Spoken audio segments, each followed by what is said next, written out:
जय हिंद।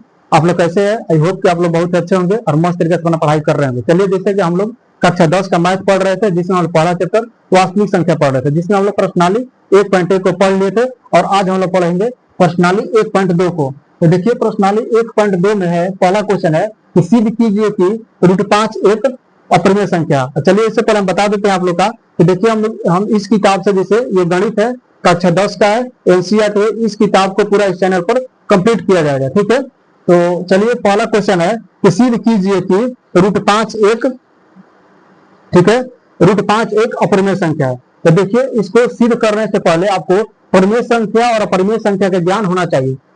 ठीक है, जैसे कि हम पिछले वीडियो में पढ़ा दिए हैं, परिमेय संख्या किसे कहते हैं, अपरिमेय संख्या किसे कहते हैं, सम संख्या क्या है, विषम संख्या क्या है, पूर्णांक संख्या क्या है, पूर्ण संख्या क्या है, प्रकृति संख्या क्या है। संख्या के बारे में ज्ञान होना चाहिए। जो लोग वीडियो नहीं देखे हैं वो लोग जाकर के चैनल पर अपलोड है, देख लीजिए। तो चलिए देखते हैं, हम इसको क्वेश्चन को सॉल्व करते हैं। तो देखिए, इसको थोड़ा इससे बीच में इस तरह से पढ़ लेते हैं। अब देखिए, कह रहा है कि सिद्ध कीजिए कि √5 एक अपरिमेय संख्या है। तो देखिए, इसको हम लिखेंगे, माना कि, ठीक है, माना कि, इस तरह से लिखेंगे, माना कि √5, इसको देखिए √5, इसका उल्टा लिखेंगे, परिमेय कर रहा है ना, सिद्ध कीजिए कि √5 एक परिमेय संख्या था। हम यहाँ पर लिखेंगे माना कि √5 एक परिमेय संख्या। ठीक है, कह रहा है परिमेय संख्या, तो लिखेंगे कि परिमेय संख्या है। क्या है? परिमेय संख्या है, परिमेय संख्या है। ठीक है, यहाँ पर लिख देते हैं, माना कि √5 एक परिमेय संख्या है। ठीक है, अब चलिए देखते हैं यहाँ पर √5 p/q। अब देखिए, जहां लिखेंगे यहाँ पर, जहां देखिए परिमेय संख्या का मतलब क्या होता है कि वो p/q के रूप में होना चाहिए। ठीक है, अब देखिए, और उसका नियम क्या है कि जहां q = नॉट 0, यानी q का मान 0 नहीं होना चाहिए। उसके बाद p और q पूर्णांक होना चाहिए, p और q पूर्णांक होना चाहिए। और p और q का HCF एक होना चाहिए, p और q का HCF एक होना चाहिए। देखिए, तो यहाँ पर p और q का HCF एक होना चाहिए। देखिए, p और q को यहाँ पर सहभाज्य संख्या भी कहते हैं, और सहभाज्य संख्या का मतलब होता है कि दोनों, उनका HCF एक होना चाहिए। अब देखिए, इसको सॉल्व कर सकते हैं, जैसे कि माना कि √5 एक परिमेय संख्या है, यहाँ पर मान लिया हम √5 p/q। अब देखिए, इसको बटा में एक, इसको इस तरह से गुणा कर सकते हैं, पीछा तिरछी, इसको इसमें, इसको इससे। ठीक है, देखिए, p को हम 1 से गुणा करते हैं, तो 1 गुणे p बराबर, इस तरह से इसको करेंगे, √5 गुणे q। अब देखिए, 1 p से गुणा करेंगे तो p बराबर हो जाएगा √5 गुणे q। ठीक है, अब देखिए, यहाँ पर लिखेंगे कि दोनों तरफ वर्ग करने पर, दोनों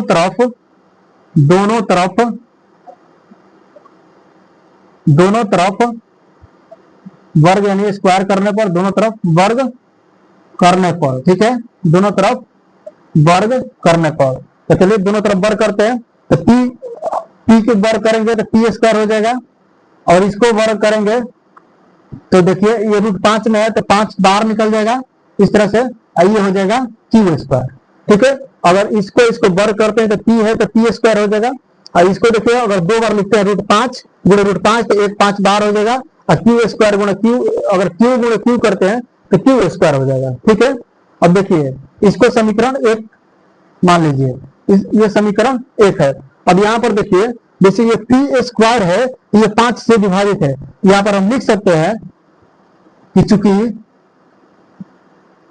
p² 5 से विभाजित है, विभाजित है, तथा p भी 5 से विभाजित है, p भी 5 से विभाजित है, p भी 5 से विभाजित है। देखिए, यहाँ पर p² 5 विभाजित, देखिए 5 जो इधर है, यहाँ पर देख लीजिए थोड़ा सी, देखिए यहाँ पर बता रहा है, जैसे इस तरह से लिखा हुआ है कि p² बराबर 5q², इस तरह से देखिए यहाँ पर समीकरण है। तो जो 5 है ये इधर आ सकता है, जैसे p² बटा 5, इसको इस तरह से लिख सकते हैं। तो यहाँ पर देखिए पी स्क्वायर 5 से विभाजित है, तो जाहिर सी बात है कि जब पी स्क्वायर 5 से विभाजित है तो पी भी सिर्फ, ये इसको हटा दीजिए, तो सिर्फ पी भी 5 से विभाजित है। वही चीज यहाँ पर लिखा हुआ है कि चूंकि जब पी स्क्वायर 5 से विभाजित है तो पी भी 5 से विभाजित है। ठीक है, इसको पी भी 5 से विभाजित है। ठीक है, अब चलिए आगे देख लेते हैं। अब देखिए यहाँ पर फिर, ठीक है, यहाँ पर मानेंगे। ठीक है, तो जैसे मान लीजिए कि P बराबर, मान सकते हैं कि P बराबर 5R। ठीक है, P बराबर 5R यहाँ पर रखने पर लिख सकते हैं, रखने पर P बराबर 5R रखने पर। ठीक है, अब देखिए इसको भी स्क्वायर करेंगे, दोनों तरफ वर्ग करने पर, दोनों तरफ वर्ग करने पर, दोनों तरफ वर्ग करने पर, दोनों तरफ वर्ग करेंगे। देखिए दोनों तरफ वर्ग करने पर, दोनों तरफ वर्ग करेंगे इसको, तो पी को वर्ग करेंगे तो पी स्क्वायर हो जाएगा, इसको वर्ग करेंगे तो 5 25, 5 को वर्ग करेंगे तो 25, आर का करेंगे तो आर स्क्वायर। अब देखिए पी स्क्वायर बराबर इतना दिया हुआ है समीकरण 1 में, पी स्क्वायर, तो पी स्क्वायर ये वाला पूरा मान को रख देंगे, ये पी को मान को यहाँ पर रख देंगे। ठीक है, तो चलिए यहाँ पर रखते हैं, तो 5 क्यू स्क्वायर है, 5 क्यू स्क्वायर है। देखिए यहाँ पर पी स्क्वायर के मान 5 क्यू स्क्वायर है, तो पी के जगह पर 5 क्यू स्क्वायर रख दिए, उसके बाद बराबर है तो बराबर कर दिए, उसके बाद 25 आर स्क्वायर कर दिए। ठीक है, अब देखिए यहाँ से हम इसको कटा सकते हैं, 5 से 5 25। ठीक है, 5 25, अब यहाँ पर बचेगा सिर्फ क्यू, तो क्यू स्क्वायर बराबर 5 आर स्क्वायर लिख सकते हैं। ठीक है, अब देखिए इसको मान लेंगे हम समीकरण 2, ये हो जाएगा समीकरण 2। अब देखिए जिस तरह से यहाँ पर था कि जब पी स्क्वायर 5 से विभाजित हो रहा था, उसी तरह सेम यहाँ पर है, अब यहाँ पर क्यू स्क्वायर 5 से विभाजित होगा, यही सेम बात लिख देंगे, सिर्फ पी की जगह वहां पर क्यू लिखेंगे। इस तरह से लिख सकते हैं कि चूंकि क्यू स्क्वायर 5 से विभाजित है, विभाजित है, तथा क्यू भी 5 से विभाजित है, क्यू भी 5 से विभाजित, क्यू भी 5 से विभाजित है। अब देखिए, अब जब यहाँ देख रहे हैं समीकरण 1 और समीकरण 2 से आपको एक निष्कर्ष निकल गया, तो देखिए यहाँ पर जब पी स्क्वायर या और पी जो 5 से विभाजित है, यहाँ पर क्यू स्क्वायर और क्यू 5 से विभाजित है, तो इसका मतलब है कि P और Q का HCF 1 नहीं 5 आया है। ठीक है, HCF 1 नहीं 5 आया है, यहाँ पर कह रहा है कि HCF 1 आना चाहिए, तो ये तो जो माने हैं वो तो गलत हो गया, यानी कि 5 परिमेय संख्या नहीं है, यानी कि परिमेय संख्या का मतलब ये होता है कि P और Q का HCF 1 होना चाहिए। तो यहाँ पर तो P और Q का HCF अगर देख रहे हैं, क्योंकि ये 5 विभाजित Q भी हो रहा है और यहाँ P भी 5 विभाजित हो रहा है, ये जब दोनों 5 विभाजित हो रहा है तो इसका HCF 1 नहीं हो रहा है, यहाँ पर HCF 5 हो जा रहा है, तो जब 5 HCF हो रहा है तो यहाँ पर जो माने हैं ऊपर में वो गलत हो जाएगा। ठीक है, √5 एक अपरिमेय संख्या, यहाँ पर लिख सकते हैं कि ऊपर में माना गया कथन गलत है। ठीक है, यहाँ पर लिख सकते हैं आप ऊपर में माना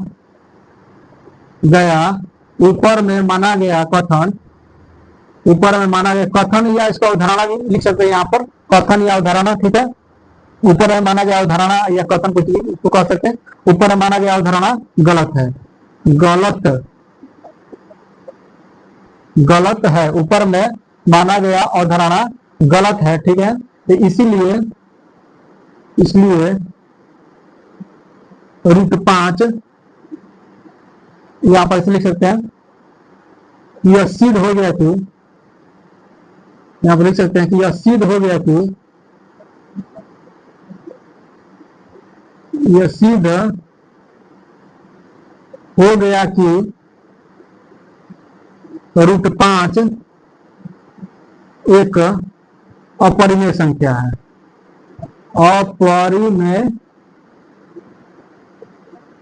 है, ठीक है, इस तरह से ये अपरिमेय संख्या है, आप लिख सकते हैं कि सिद्ध हो गया कि √5 एक अपरिमेय संख्या, इस तरह से क्वेश्चन सॉल्व हो जाएगा, सिद्ध हो जाएगा कि √5 एक अपरिमेय संख्या है। तो चलिए अब देखिए 2 नंबर क्वेश्चन देखते हैं। 2 नंबर क्वेश्चन क्या कर रहा है कि सिद्ध कीजिए कि 3 + 2√5 एक अपरिमेय संख्या है। तो चलिए इसको देखिए, इसको देखते हैं आगे। 2 नंबर क्वेश्चन क्या कर रहा है? 2 नंबर क्वेश्चन कह रहा है कि सिद्ध कीजिए कि 2 नंबर क्वेश्चन कह रहा है कि सिद्ध कीजिए कि 3 + 2√5 एक अपरिमेय संख्या। तो चलिए इसको सिद्ध करते हैं। तो देखिए यहाँ पर √5 जहाँ है वहां पर लिख देते हैं क्वेश्चन। क्या है क्वेश्चन? 3 + 2√5, 3 + 2√5। तो इसमें कुछ नहीं करना है, ये उससे भी आसान है। देखिए इसको कैसे सॉल्व करेंगे। इसको सॉल्व करना उसी तरह से, माना कि यहाँ पर √5 है तो यहाँ पर ये लिख देंगे 3 + 2√5, 3 + 2√5। माना कि 3 + 2√5 एक परिमेय संख्या है। क्या है? परिमेय संख्या है। परिमेय संख्या, परिमेय संख्या, ठीक है। उस तरह से अब इसको देखेंगे 3 + 2√5 बराबर P/Q, क्योंकि इसको माने है कि परिमेय संख्या, तो इसको 3 + 2√5 बराबर P/Q लिखना पड़ेगा, ठीक है। अब इसको देखिए, जहां उसी तरह से लिखना है जहां Q = नॉट 0 है, Q का मान 0 नहीं होना चाहिए। उस तरह से इसको लिख सकते हैं कि P और Q पूर्णांक होना चाहिए, ठीक है। उसके बाद P और Q सहभाज्य संख्या होना चाहिए, यानी कि दोनों के बीच का HCF यहाँ पर लिख सकते हैं कि HCF 1 होना चाहिए, ठीक है। अब देखिए यहाँ पर कुछ नहीं करना है। अब देखिए यहाँ पर जैसे इसको हम 3 को इस प्लाटी करेंगे, 3 को इधर करेंगे, ठीक है। तो यहाँ पर बच जाएगा सिर्फ 2√5 बचेगा इतना, 3 इधर आ जाएगा। तो देखिए P/Q - 3 इस तरह से हो जाएगा। अब देखिए यह 2 जो है ये भागा में आ जाएगा। अब √5 इधर सिर्फ बच जाएगा, तो ये जो है P/Q -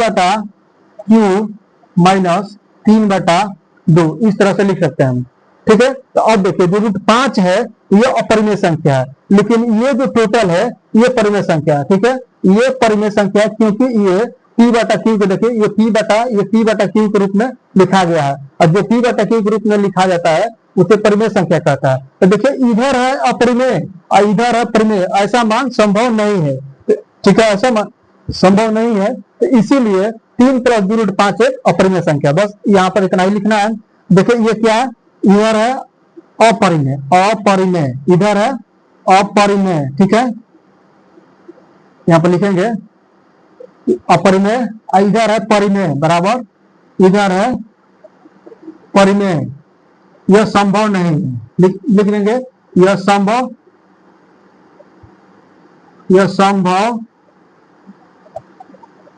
नहीं है। अतः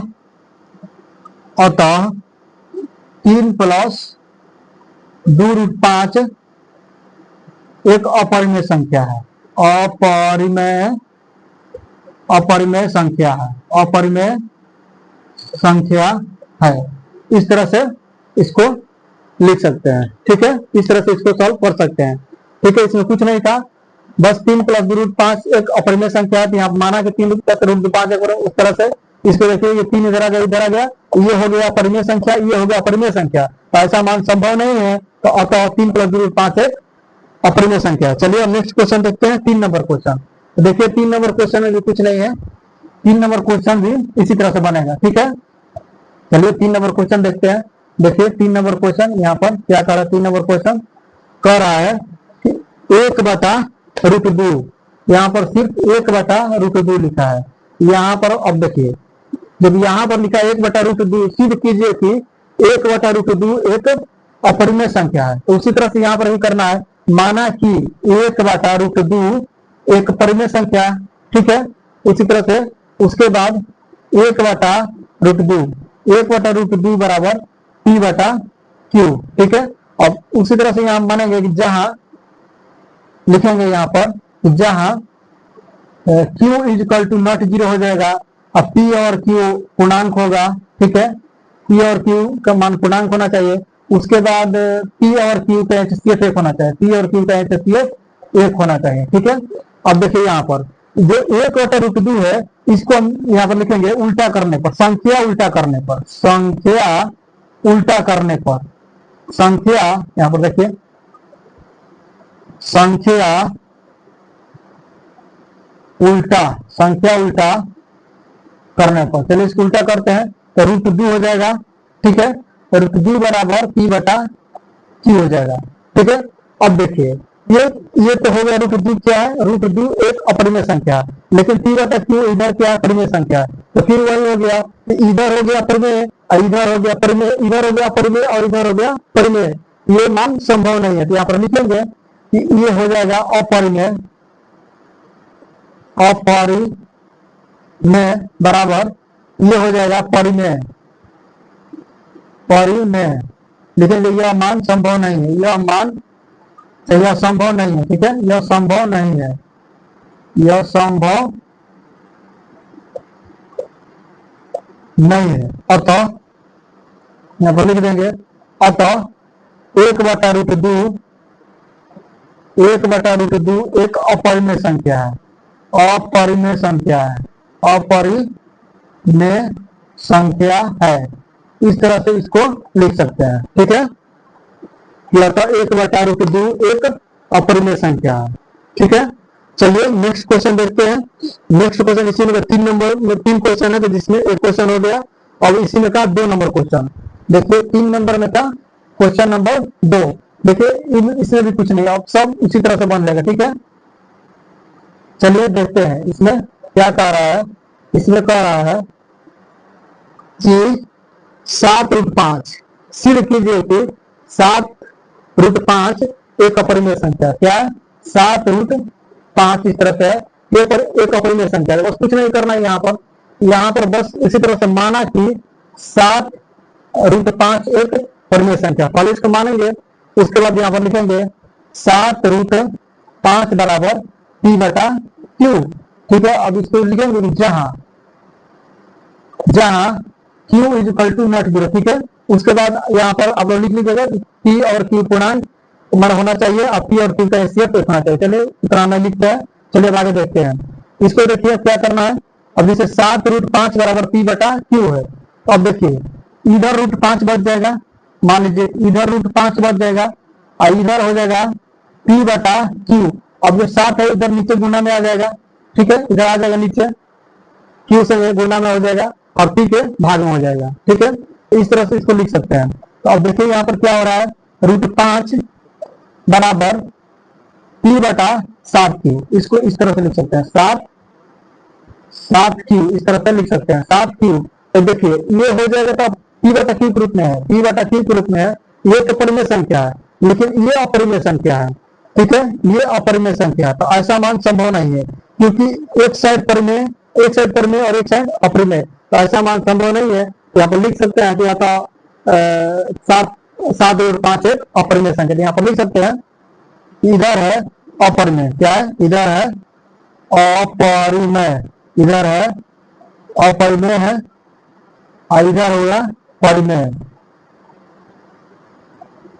तो ऐसा मान संभव नहीं है, यहाँ पर लिख सकते हैं कि ऐसा मान संभव नहीं है, संभव नहीं है, क्या असंभव है, यहाँ पर लिख सकते हैं ऐसा मान असंभव है, ठीक है, ऐसा मान असंभव है,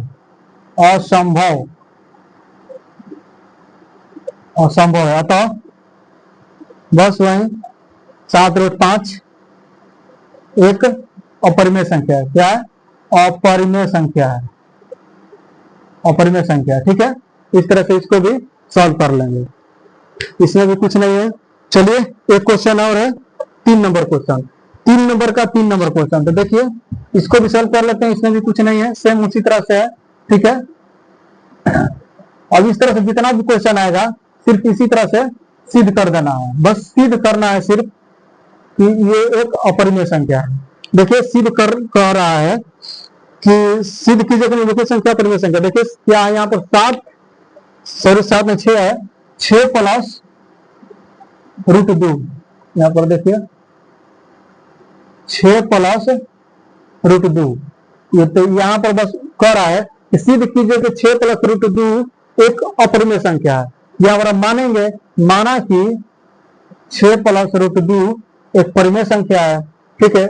उसके बाद देखिए जब 6 प्लस √2 एक परिमेय संख्या है, इसको P बटा Q के रूप में लिखेंगे, जहां यहाँ पर लिखेंगे कि जहां Q is equal to not zero, यानी Q का मान जीरो नहीं होना चाहिए। ठीक है, P और Q का मान पूर्णांक होना चाहिए। क्या होना चाहिए? पूर्णांक होना चाहिए। ठीक है, उसके बाद P और Q का HCF एक होना चाहिए। ठीक है, अब देखिए इसको सॉल्व करना है। इसको सॉल्व करेंगे तो मान लीजिए कि इधर रूट 2 बच गया और 6 इधर आ गया, तो जब 6 इधर आ गया तो P बटा Q माइनस 6, इसको इस तरह से लिख सकते हैं। अब देखिए ये P बटा Q के रूप में है, लेकिन ये P बटा Q के रूप में नहीं है, क्योंकि इसको नीचे मान लीजिए कि एक है तो ये भी P बटा Q के रूप में होगा, ये भी P बटा Q के रूप में होगा, लेकिन ये वाला P बटा Q के रूप में नहीं है, तो ये हो जाएगा परिमेय संख्या, ये होगा परिमेय संख्या, ऐसा मान संभव नहीं है। ठीक है, तो देखिए ये हो जाएगा अपरिमेय संख्या। यहाँ पर लिखेंगे इसे कि अपरिमेय संख्या, इधर है अपरिमेय संख्या और इधर है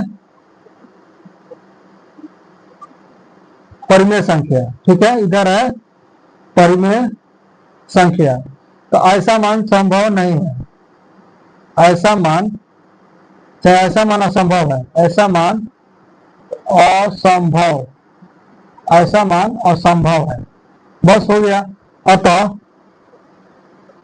सिद्ध हो गया, और सिद्ध हो गया कि 6 प्लस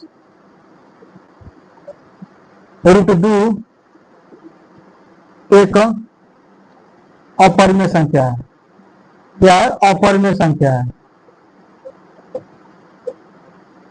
अपरिमेय संख्या है। ठीक है, इस तरह से ये सिद्ध हो जाएगा। तो चलिए इसमें इतना ही क्वेश्चन था। अभी देखिए इस एग्जाम में हमेशा इस चैप्टर में से एक क्वेश्चन जरूर आता है। देखिए पहला और 2 नंबर क्वेश्चन जो है सिद्ध कीजिए रूट 5 एक परिमेय संख्या, रूट 5 के जगह कुछ भी चेंज कर सकता है, रूट 3 दे सकता है, रूट 7 दे सकता है। ठीक है, इस तरह से कुछ भी दे सकता है। तो 1 नंबर और इसी में 2 नंबर ज्यादा पूछता है, 3 नंबर में जो 3 क्वेश्चन है ये बहुत कम ही पूछता है। तो चलिए वीडियो अच्छी लगी होगी तो लाइक शेयर सब्सक्राइब कीजिएगा। Thank you.